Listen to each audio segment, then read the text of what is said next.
this next session is one of my personal favorites.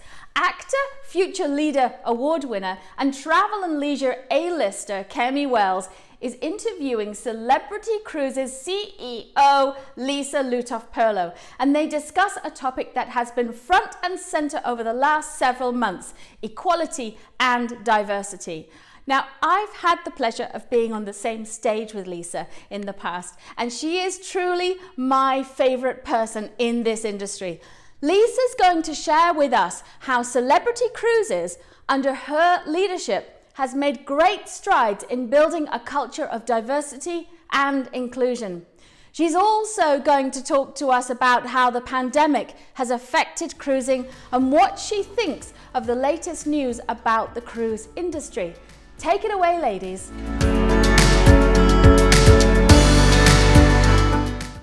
Hello, everyone, and welcome to the Actor Industry Leaders Summit. My name is Kemi Wells, and I'm the Director of Business Development at North South Travel, based in Vancouver. I'm excited to be here today to participate in this fireside chat. Today, I'm looking forward to sharing a conversation with you and the Celebrity Cruises President and CEO, Lisa Lutoff Perlo, around the topic of building a business culture through diversity and inclusion. Lisa, thank you so much for joining us today. We appreciate you taking the time because we know how busy you are. Hello, Kemi. It's really a pleasure to be with you today. I very much have been looking forward to this. Great, thank you. So the COVID-19 health and economic crisis continues to be a serious threat to individuals and businesses globally, and I'm sure everyone listening in today is, feeling it in the heat of it. But it has specifically impacted the cruise industry in a profound way. I'd appreciate if you could give our Canadian travel agents an update about the cruise industry and your outlook for 2021. And of course, any good news as well would be great to hear. So yes, we certainly all have been in a very difficult time, haven't we? The entire travel industry, and in particular the cruise industry. We have been pretty hard hit by COVID-19. We are probably the only industry that is still shut down, if you will. And we're looking forward to the day that we can all start sailing again, as I know the entire audience is. So we all have that same goal, and it's been an interesting 7 months, as you can imagine, getting our guests home, getting our crew home, and also working with the CDC and government regulators all over the world to ensure that when we do come back, we're going to keep our guests and our crew as healthy as possible. And as everyone probably knows by now, on Friday, the CDC did lift the no sail order, and they have now issued a conditional and provisional no sail order, which once we have implemented certain protocols, and we just got notification of exactly what those technical requirements are today, we will be able to cruise again once the CDC approves us and as we do ship-by-ship trials. So there's light at the end of the tunnel. The devil is in the details. This is all breaking news. But we do finally, after 7 months, have some optimism that our beautiful ships will be sailing again. That's great. And I think that was kind of the news we were waiting to hear. And It's just a huge step in the right direction. We know we're no means near the end of this, but it's just definitely a step in the right direction, which is great. Yeah. So, Lisa, you're really well known for your dedication to diversity at Celebrity, which you have embraced and led by example to build, a highly diverse and inclusive work culture, which is amazing. What would you say are some of the biggest obstacles that you faced, and how do you overcome them? Well, I think like many industries, I don't think the cruise industry is alone in this. Historically, it really hasn't been an industry that has attracted a lot of women, especially on the operational and marine and nautical and technical sides of our business. And so when I've been in our company for 35 years, and I've held various roles. My first 21 years were in sales and marketing, and in sales and marketing, you really don't see that there's a gender gap, because there are many sales and marketing professionals, both on the cruise and also the travel advisor side of our business, running big businesses and holding pretty important positions within that sector of our industry. But when I came in onto the operational side in 2005, I realized that there was a significant gender gap. And I remember what it felt like being the only woman in the room the vast majority of the time, and even now still, just because that's the situation on the operational side. But I knew that there was a great opportunity to rebalance gender in our industry. And so as I've looked at our leadership team, as I've looked at the operational side of our business, and especially as I've looked at the ships, the team and I have worked really hard to balance gender. You know, we started at Celebrity with 3% of our bridge team as women. Now we're up to 25%. The industry average is 2%, so 27% is pretty high.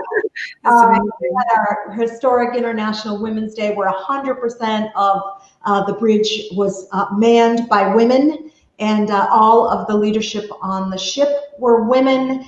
And we have even partnered, we worked very hard for a year to bring in people of color from Ghana, Africa, to the bridges of ships, because the Ghana Maritime Academy was not recognized by the International Maritime Organization. So our quest for diversity and inclusion transcends gender, color, religion, sexual orientation. We work very hard to ensure that we provide opportunity for everyone. That's amazing. And obviously you've just shared a lot of fantastic successes you've had. Have you found it was difficult to do this, like to be kind of the leader in it, because you kind of weren't following in other people's shoes, or just kind of happened naturally for you? Well, I think it naturally happened because I was so committed to it. And as the first woman in our company to run a brand in our corporation and in the C-suite, I knew I had a great opportunity that I couldn't squander. So I felt a responsibility and an obligation to ensure that others came along with me and worked very hard to make that happen. But I have to say, I didn't do it alone. I did it with an amazing group of people who shared the same interest and commitment that I did, and most of them are men, because again, we're on the operational side of our business. Patrick Dahlgren, our head of Marine, is the one who worked for a year to get the Ghana Maritime Academy approved by the International Maritime Organization, so we could hire cadets from Africa, and we have hired quite a few. So I actually find it exhilarating that I have probably led the charge to a much greater degree than anyone in the industry. I welcome everyone to follow along, because gender equality and also equality for cadets from all parts of the world is something that this industry really needs to focus on in a big way. And I love that, actually, from even personal experience cruising. You typically would maybe see an all-white crew from the front kind of perspectives, and then it would be housekeeping and behind the scenes that might be different ethnicities from around the world. So I love your commitment to trying to make it normalize that doesn't matter about your race, to take some really important, not that obviously of course behind the scenes is equally important, but like a front facing role. And I think that's really great. When we opened Celebrity Edge, almost 40% of our guest-facing crew were women. And the industry average is about 17 to 20%. So our team is truly dedicated to finding amazing hospitality professionals and equaling our gender balance on board our ships. So we've really come a long way. We focus a lot on maritime, but it really is throughout our entire operation. That's fantastic. Yeah. So another important issue that has been front and center, in the past several months has, of course, been the topic of the Black Lives Matter, and in regards to equality and diversity and the disparity in many industries. There are many leaders in the Canadian travel industry that are motivated to positively contribute to this important movement in a meaningful way. Celebrity Cruises under your leadership has made great strides in building the culture of diversity and inclusion, as we've been talking about. But could you share some of your ideas and experiences and strategies around how to build the diverse workforce? Absolutely. So we've talked a little bit about the ships, and I think that has been a great focus. And while I will say we've made a tremendous amount of progress, our work is not done. It's as far as you think you've gone, you realize through conversations and communication that you still have a little ways to go. And so we're always looking at how we can do this better, how we can be better, how we can always make people feel empowered, included, and their voices heard. And one of the things that's also equally important is Celebrity Cruises is part of the Royal Caribbean Group. And the Royal Caribbean Group, with the corporate portfolio of brands, we're committed to this throughout our entire organization, all the way up to our chairman and CEO, Richard Fain. And we have done a lot of work as a company to listen to our employees, whether they are employees of color, women, members of the LGBTQ community. I think the Black Lives Matter movement has truly forced all of us to look in the mirror and make sure that we are addressing this in the correct way and in a holistic way, so that while we work really hard toward always ensuring and talking about being a diverse and inclusive place, that we walk the talk. And the only way you can do that is to open communication. And I think we've seen that everywhere. You've seen that in sports teams, you've seen that in companies, we've seen that in our industry.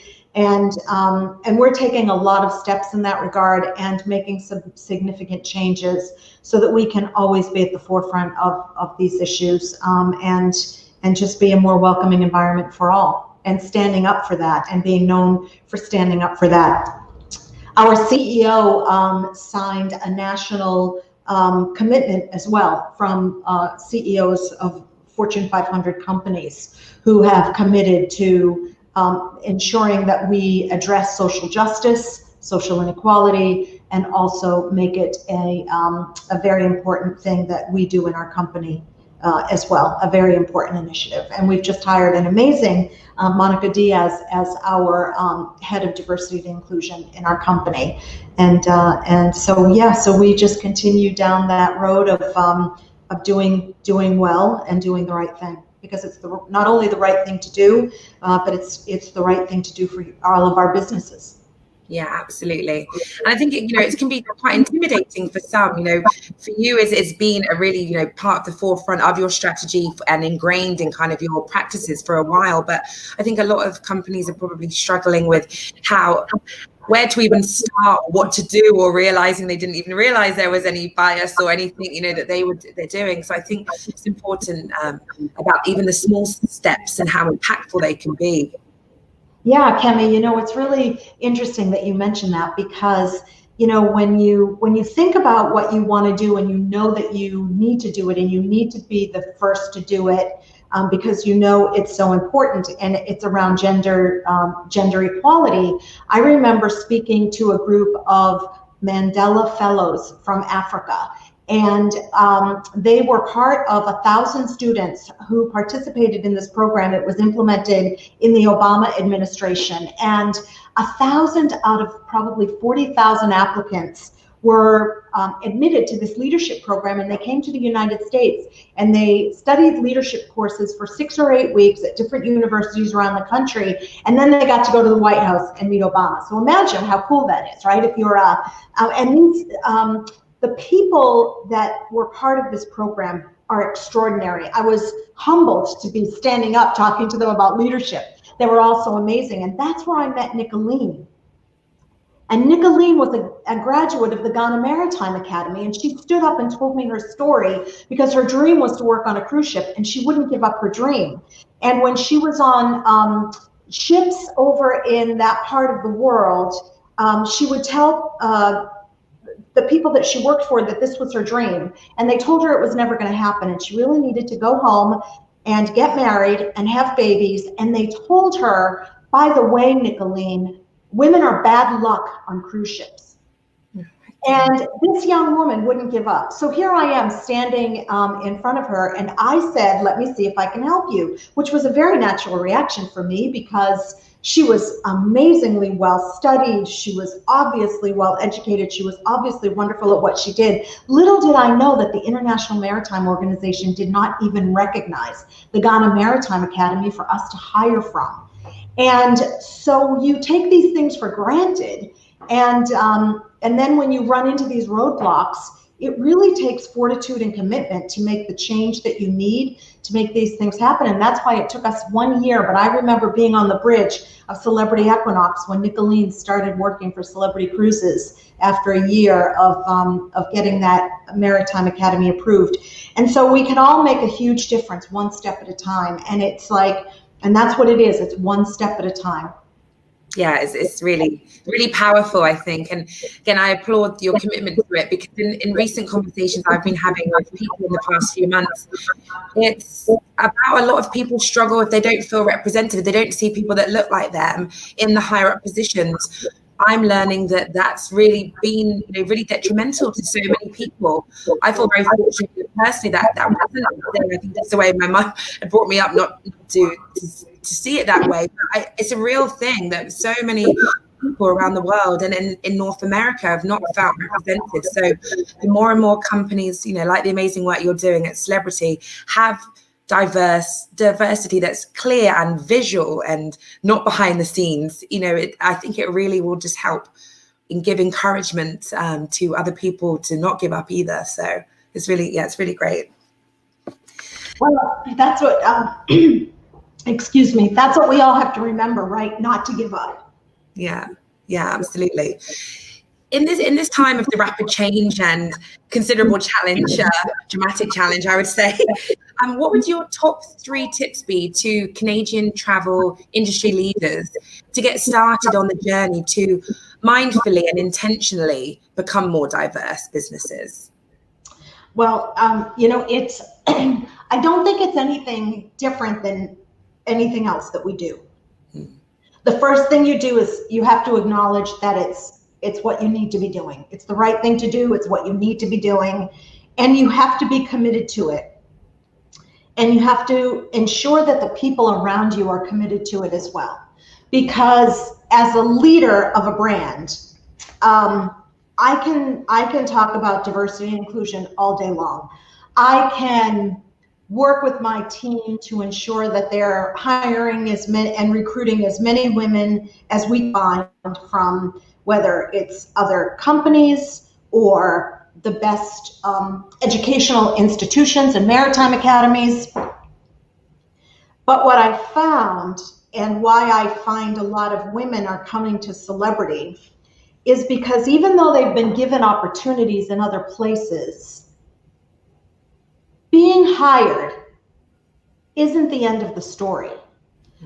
What you really need to ensure that you do is you create a culture where people feel welcome.